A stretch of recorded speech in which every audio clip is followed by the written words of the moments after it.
You ask Tiger to solve.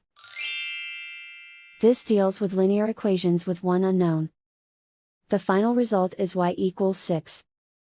Let's solve it step by step. Group all y terms on the left side of the equation. Subtract 4y from both sides. Group like terms.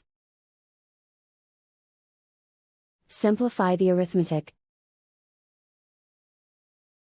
Group like terms. Simplify the arithmetic.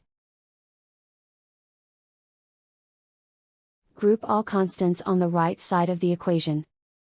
Add 3 to both sides. Simplify the arithmetic.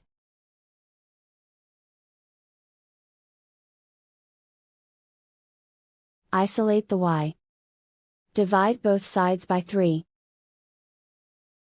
Simplify the fraction. Find the greatest common factor of the numerator and denominator. Factor out and cancel the greatest common factor.